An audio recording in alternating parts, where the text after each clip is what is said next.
quero pedir a você que abra a sua Bíblia em Atos,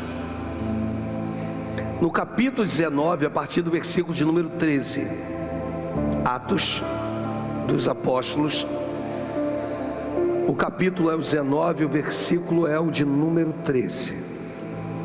E alguns judeus, exorcistas ambulantes, tentaram invocar o nome do Senhor Jesus sobre possessos de espíritos malignos, dizendo: esconjuro-vos por Jesus, a quem Paulo prega. O versículo seguinte diz que os que faziam isto eram 7 filhos de um judeu chamado Seva, sumo sacerdote. E no versículo, me ajuda aí por favor, e o versículo de número 15, ele diz assim: mas o espírito maligno lhe respondeu: conheço a Jesus e sei quem é Paulo, mas vós quem sois? No 16, e o possesso do espírito maligno saltou sobre eles, subjugando a todos, de tal modo que prevaleceu contra eles, e que desnudos e feridos fugiram daquela casa. Até aqui, em nome de Jesus. Quero orar com você, quero pedir a Deus que possa falar aos nossos corações. Deus e Pai, toma minha vida nas tuas mãos, meu Senhor, e que o teu Espírito, Senhor, tenha liberdade de agir aqui. Deixa eu repetir isso: e que o teu Espírito tenha liberdade de agir aqui, Senhor. Que não sejamos nós, mas que sejamos canais, que seja o teu Espírito a falar conosco. É o que eu te peço no nome de Jesus. E aos que creem que possam dizer amém e amém. Nós temos vivido um tempo em que as pessoas têm procurado um bode expiatório.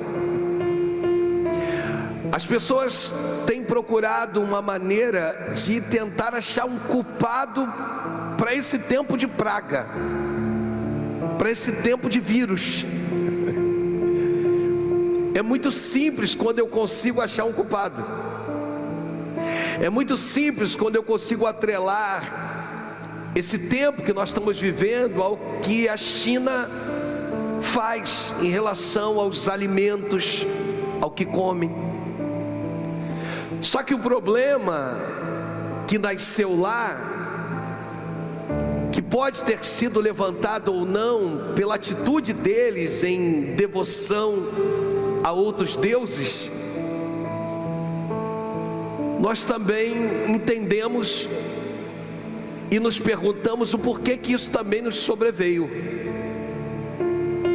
E aí alguns de nós têm levantado, eu digo de nós evangélicos, nós temos visto sendo levantado entre nós aquela questão do carnaval.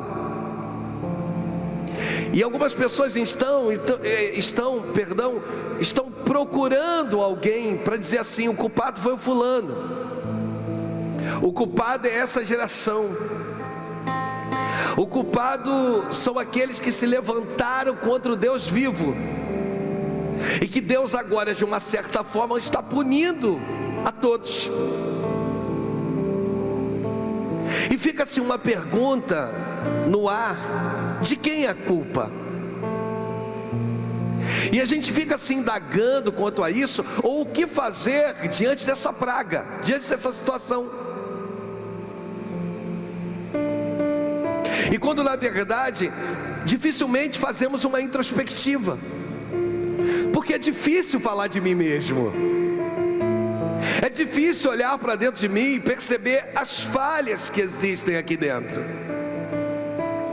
E quando essas falhas são apontadas, dificilmente a gente recebe, porque é difícil entender a crítica como algo construtivo. Desculpa a minha introdução. Então é muito mais fácil que eu olhe para essa situação e que eu consiga achar um culpado para ela, do que de fato que eu perceba que de repente eu não tenho agido da maneira correta, ou tenha no decorrer da minha trajetória perdido a minha identidade celestial. Nós falamos esses dias sobre isso, que o anjo vai lá e muda o nome de Jacó para Israel. Mas Jacó é aquele que muda o nome daquele território e chama de Peniel. Deus, ele constrói coisas dentro de você para que você entenda que a partir dessa construção interna, essa exteriorização dessa construção possa atingir outros lugares. É quando você compreende que não adianta tentar achar um culpado ou tentar identificar um culpado. O importante é entender quem você é em meio a tudo isso. Ou por que no decorrer de tempos, de anos, nós fomos nos deixando levar por tanta religiosidade, de pessoas atacando outras, e aonde o reino dos céus deixa de ser pregado. Esse texto aqui fala sobre os 7 filhos de um sumo sacerdote chamado Cefo, que na verdade nem se sabe por certo se ele realmente era sumo sacerdote. Não se tem uma origem para se declarar e se afirmar com toda certeza que ele era um sumo sacerdote. E o texto diz que esses filhos, eles eram ambulantes, e que eles saíam de uma certa maneira, e o texto mostra isso, em que eles saíam, iam exorcizando pessoas possessas com espíritos malignos. Guarda uma coisa, o poder não está em você, o poder está no nome de Cristo. Mas uma segunda coisa que você precisa lembrar é que na verdade ele só tem compromisso com aqueles que têm compromisso com ele. Que muitas coisas acontecem por misericórdia, mas que no final dos dias muitos ouvirão: maldito, afastai-vos de mim, porque eu nunca vos conheci. Mas Senhor, eu expulsei, eu curei, eu fiz tantas coisas em teu nome. Porque o compromisso que ele tem é com a palavra dele, por isso que se cumprem coisas. Essa palavra de hoje é para te mostrar que esse homem, esse sumo sacerdote, o nome ou o significado do seu nome era aquele capaz de ler pensamentos. Então o sumo sacerdote, coloca para a gente o texto, o sumo sacerdote, ele tinha um significado no seu nome, e o significado no seu nome era justamente aquele capaz de ler pensamentos. E os seus filhos seguiram as orientações, ou seja, o caminho que o pai percorreu, os seus filhos também resolveram percorrer. Só que tem um ditado que diz que filho de crente não é crentinho. Que existem algumas coisas na minha vida e na sua que nós vamos precisar buscar para poder entender. Nós vamos precisar aprender para poder exercer. Autoridade não se aprende, se recebe. Nós temos vivido nesses dias o caos de pessoas que perderam as suas orientações, ou seja, estão nos lugares errados, na hora errada, levantando clamores de forma errada. E aí a gente não obtém resposta, não há resultado para nada disso. Não há resultado porque às vezes a religiosidade, deixa eu falar sobre ela de novo, nos tomou de uma maneira que nós começamos a achar que tem um caminho que no meu entendimento precisa ser percorrido para que eu consiga chegar no lugar que eu acho que preciso chegar. Eu tenho ouvido Joel Pereira falar sobre isso, e ele tem dito: abra a palavra e deixa que ela possa te abrir. Deixa com que a palavra possa entrar dentro de você e mexer com as tuas entranhas. Permita que a palavra possa promover dentro do teu coração as mudanças necessárias, mudanças essas capazes de mover os céus a teu favor. Entenda que você está debaixo de uma palavra, e por estar debaixo de uma palavra, significa eu te dizer que praga nenhuma chegará à tua tenda em Cristo, no nome de Jesus. Receba isso.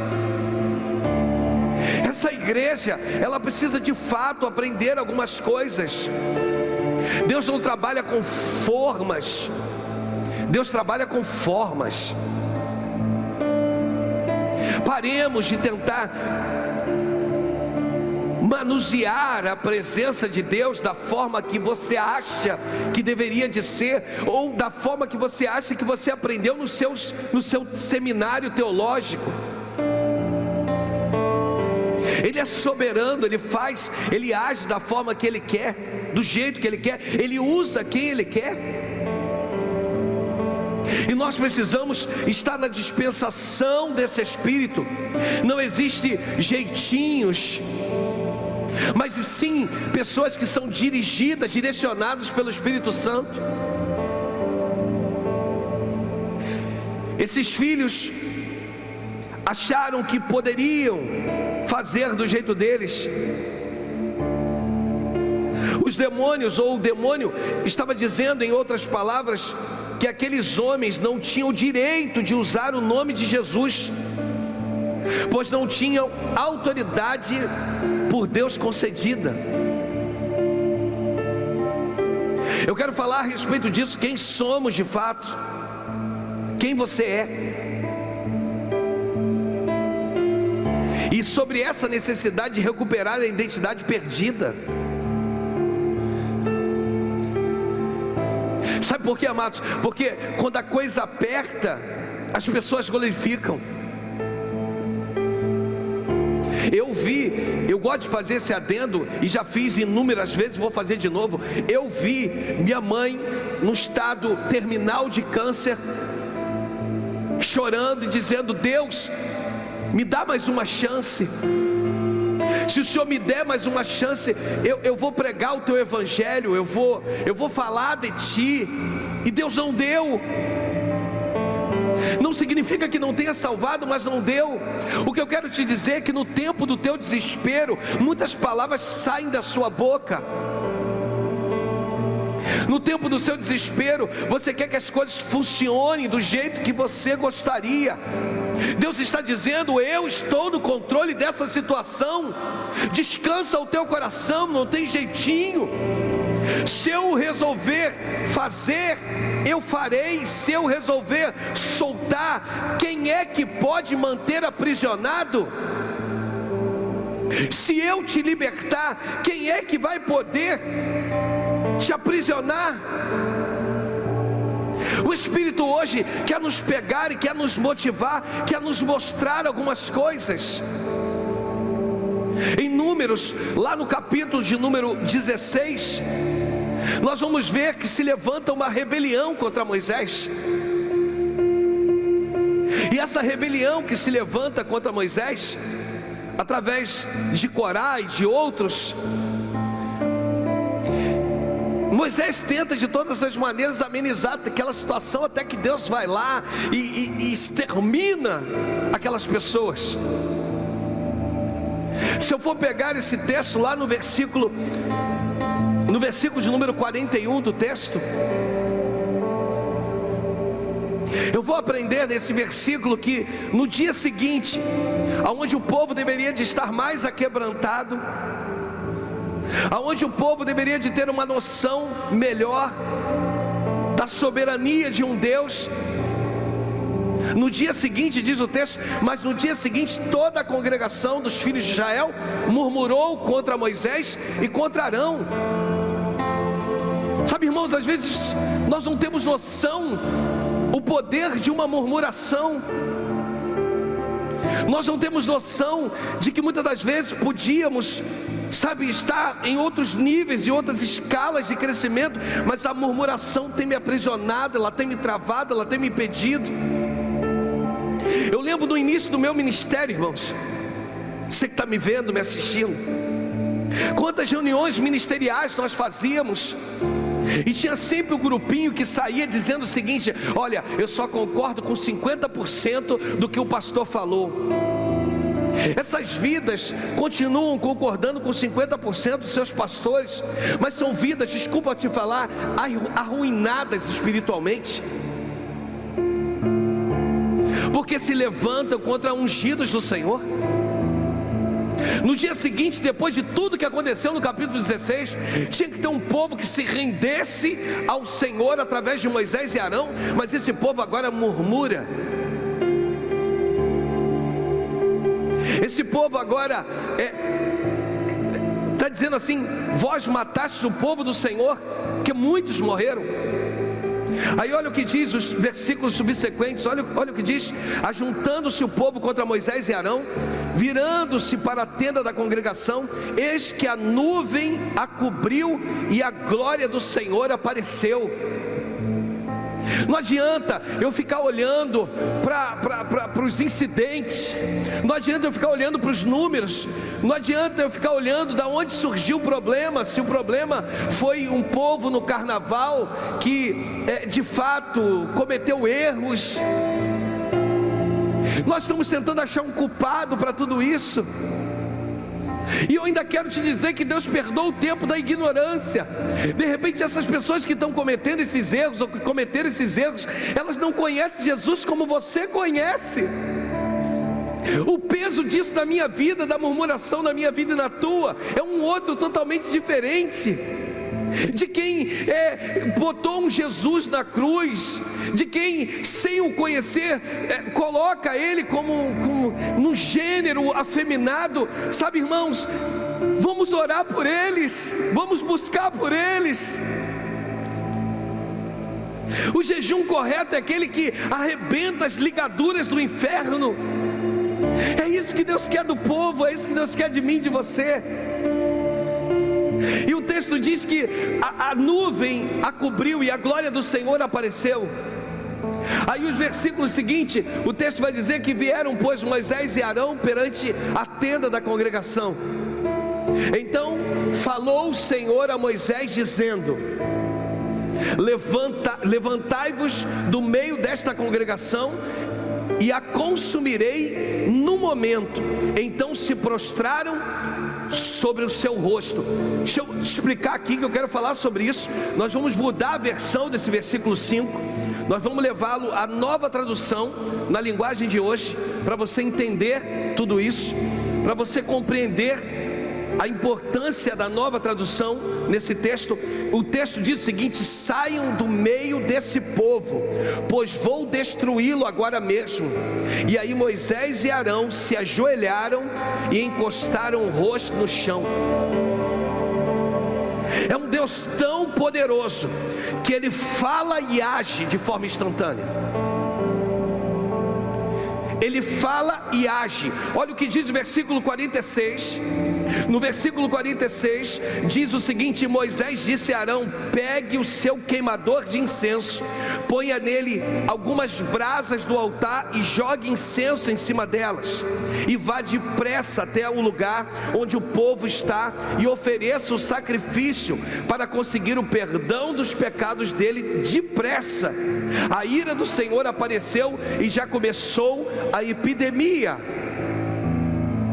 O problema não é epidemia, não é endemia. O problema é aonde você está durante a epidemia, a endemia, o vírus. O problema é que muitos de nós estamos nos acovardando nesse tempo. É onde está você durante esse tempo. Muda a versão para RA para a gente, por favor. Nesse versículo 46, aonde está você durante esse tempo? Quem é você? Disse Moisés a Arão: toma o seu incensário, põe nele fogo do altar. Sabe qual é o problema? O problema nosso é que nós achamos que temos a liberdade de ter o fogo na hora que eu quero, para o meu bel prazer. Moisés vira para Arão e diz o seguinte: olha, põe nele fogo retirado do altar. Não é um fogo qualquer, não é um fogo arrancado de qualquer lugar. Vai lá e pega e põe fogo nesse incensário. Você vai botar incenso sobre ele. E vai depressa a congregação, faz a expiação por eles, porque grande indignação saiu de diante do Senhor e já começou a praga. Aqui fala de praga. Quem somos nós? Hoje Deus quer mexer contigo na sua casa. Qual é o nível de oração que você tem oferecido a Ele nesses dias? Qual é o nível? O versículo de número 47, nesse texto, diz que tomou Arão como Moisés lhe falara. Ele correu ao meio da congregação. Olha que coisa legal. Eis que já a praga havia começado entre o povo, e deitou incenso nele e fez a expiação pelo povo. O 48 vai dizer assim, ó: e pôs-se em pé entre os mortos e os vivos, e cessou a praga.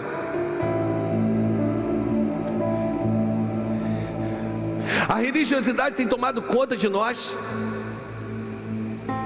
que nós temos falado a respeito de um sacerdócio e nem sabemos se realmente somos sacerdotes.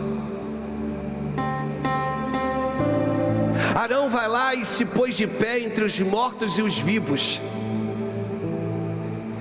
Ele se coloca no meio entre aqueles que já partiram e aqueles em que a praga está vindo, com incensário na mão, com incenso. E a Bíblia diz que agora o céu se manifesta e a praga cessa. É no meio que Deus quer você. Você é um agente revelador, você é luz. Quando eu digo que você é luz, é que você foi chamado para iluminar lugares. Você foi chamado para qualquer nível de praga que apareça, possa cessar a partir da tua presença, porque você é alguém que representa Cristo na terra.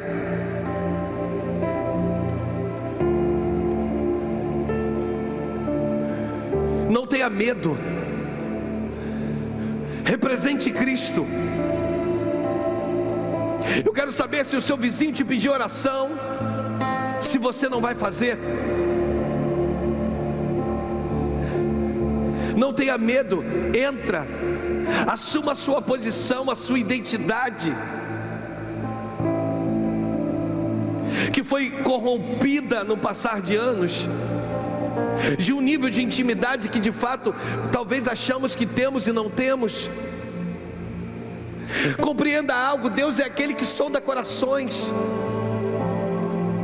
Ele é aquele que percebe a tua chegada antes de você chegar. Ele é aquele que sabe exatamente que forma você vai chegar antes de chegar. Deixa eu falar sobre isso, isso é importante. Qual é o nível de preparação? Qual é a tua preocupação? Eu quero falar algo aqui diante de Deus. Nós temos um custo nesse lugar muito grande, de valores enormes. Mas a casa não é minha, a casa é dele. A minha preocupação não é com a instituição, não é com o espaço físico. A minha preocupação é com a tua vida. É você que me importa. Porque se um ambiente fechado, a gente vai ali para o meio da rua e faz um culto ali, não tem problema nenhum. E aqueles que me conhecem sabem se eu estou falando mentira ou se eu estou falando verdade. Eu não abri igreja para sustentar a minha vida.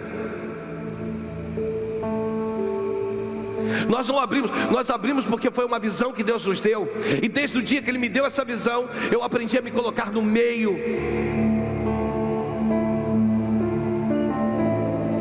E me colocar no meio é entender que se há mortos é porque Deus permitiu, mas se há vivos é porque Ele me colocou para que pudesse ser o instrumento dEle para que essa praga cessasse, ou cesse. É isso que é importante para a gente. Você é o discípulo de Jesus, você é a igreja do Senhor, você é o representante do reino de Deus, você é o povo escolhido, você é sacerdote, você é nação santa, você é amigo do Mestre.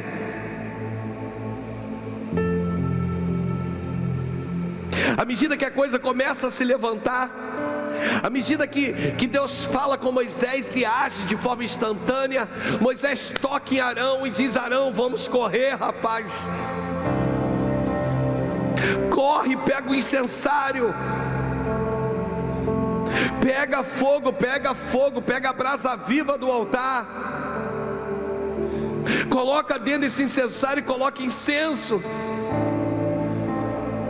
põe lá no meio do povo. Moisés podia ter dito: quem, eu? Não foram eles que fizeram? Uma vez que o pastor tem dito que nenhuma praga chegará à minha tenda, isso me isenta de qualquer mal. Ele podia ter dito: bem, se Deus quiser fazer, Ele fará. Mas Moisés é aquele que toca em Arão, dizendo o seguinte: vamos interceder pelo povo. Deus está à procura de intercessores e não de acusadores. Deus está à procura de pessoas que se coloquem na brecha por outras pessoas, por outras nações, por outros lugares, e não de pessoas que vão tentar agora procurar culpados para tudo isso. Porque se Deus resolveu parar o mundo para poder mexer comigo e contigo, precisa haver uma necessidade na minha consciência, na tua, de entendermos qual o motivo de tudo isso. E Moisés vira para Arão e diz: Arão, corre. Corre, cara. Corre porque a epidemia já chegou. Corre porque a praga já chegou. Deus não fala com eles e age minutos depois, horas depois. Deus fala e age de forma simultânea. Você entende o que é uma oração respondida por Deus? Você entende quando Deus precisa fazer isso comigo, contigo?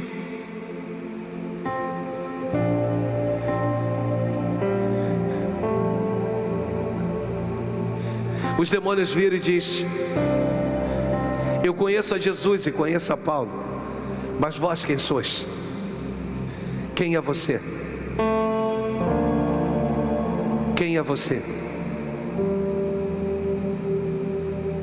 Quem é você?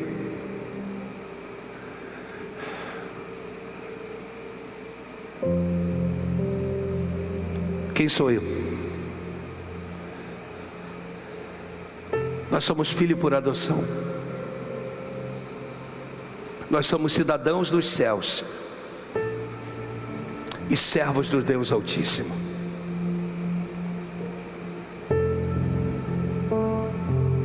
Esse sou eu.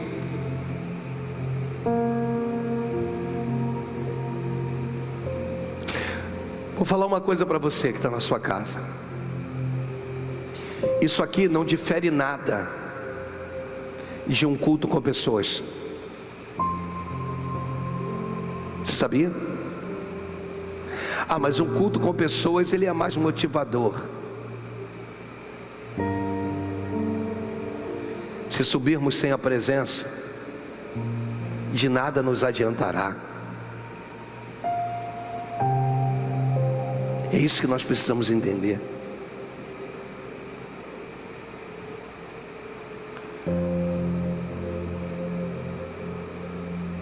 Uma ordem foi dada. Arão obedeceu a ordem. Foi lá e se colocou no meio da congregação.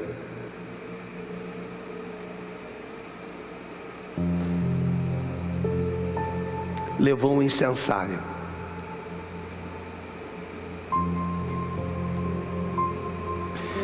Eu amo dizer que você foi chamado para queimar.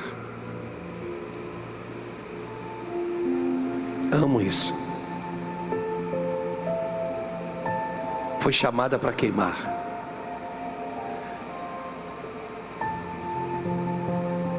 Eu gosto de uma frase final de Esther, ou de Radassa, quando ela diz assim, ela conclama um jejum, e ela vira assim: se eu perecer, eu pereci. Mesmo que o rei já não me chame há mais de um mês, que há mais de um mês eu não tenha tido contato com ele, se eu perecer, eu pereci. Sabe por que muitas coisas ainda não aconteceram na sua vida? Porque você ainda acha que elas precisam acontecer do jeito que você quer.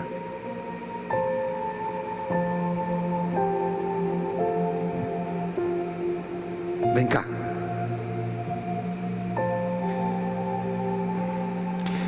Você sabe uma das coisas mais difíceis que eu aprendi no meu ministério? E tenho aprendido? É a descer.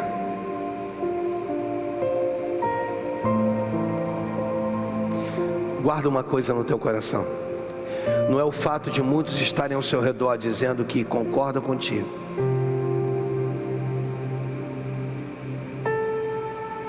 que vai tudo bem com aqueles que te cercam.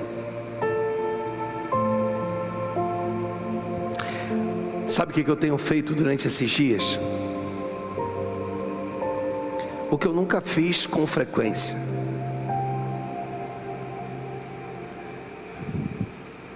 Tenho ido comprar pão, não fazia com frequência. A esposa está deitada, eu pergunto para ela: você quer um café da manhã? Eu levo para você na cama, porque o meu costume é que ela fizesse isso por mim sempre.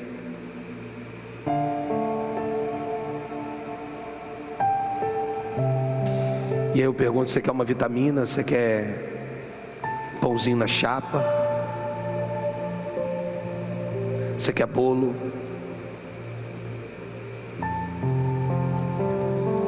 Porque durante muito tempo a impressão que eu tive é que eu era o pastor.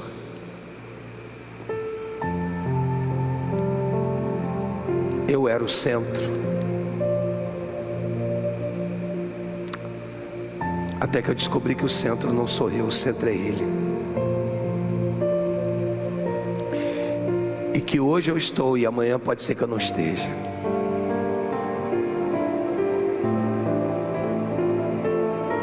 Deus está te chamando esses dias. Você pode de repente na sua casa curvar a sua cabeça para mexer com você. Para de achar que é você. Para de achar que as coisas têm que conspirar e rodar da forma que você quer.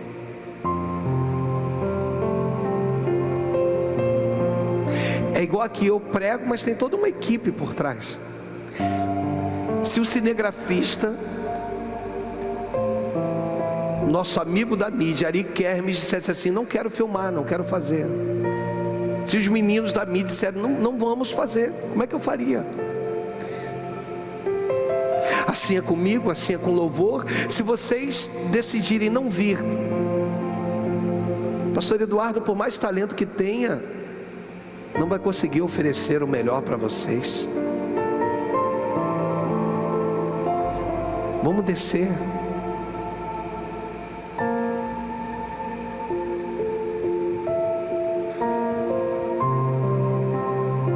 Entende que não é o fato de você estar à frente que talvez você não tenha que ouvir quem está debaixo de você. O segredo só meu e seu. Às vezes quem está abaixo de você está com mais azeite que você, que eu.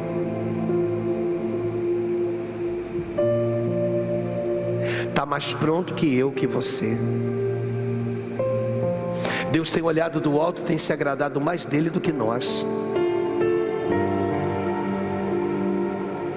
Quero chamar você a isso. O tema da nossa meditação entender isso, recuperando a identidade perdida. Eu finalizo com o pai de Jacó, Isaac, que pergunta para ele, quando ele se passa por Esaú, o irmão, pergunta para ele: quem tu és? Ele, orientado pela mãe, ele diz que ele é Esaú. O pai já está cego, apalpa, ele está com as vestes do irmão e o abençoa com direito de primogenitura. Só que no val de Jaboque, o anjo pergunta para ele: quem tu és? Isso mexe comigo. Afinal de contas, o anjo não sabia quem ele era. Afinal de contas, Deus não sabia que ele era Jacó. Por que pergunta então?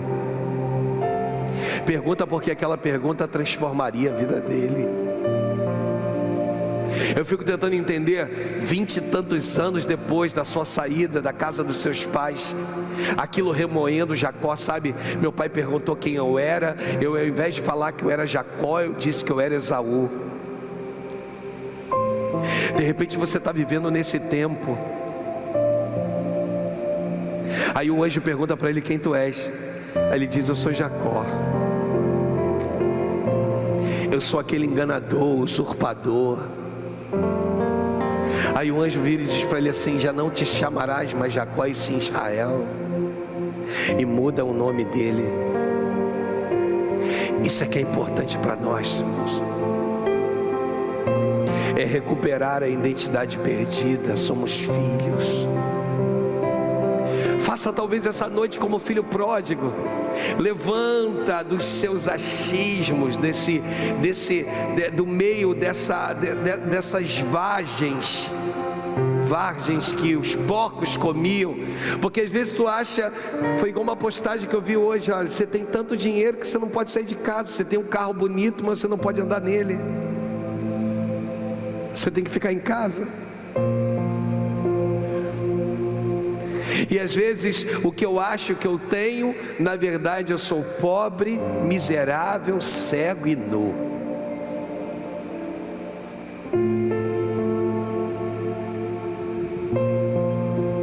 Recupere logo a sua identidade que foi perdida. Pega o incensário. Mas um conselho: pega fogo do altar e leve para o meio do povo, entre mortos e vivos, e deixa o incenso queimar. A hora que Deus inalar, e a Bíblia diz que do jeito que ele agiu, falou e agiu, quando o incensário vai para o meio do povo, a praga cessa. Eu termino agora. Existem pragas piores que o coronavírus, e tem estado instaurado dentro das nossas casas. Isso é pior que o coronavírus. Pragas essas que precisam ser arrancadas, retiradas.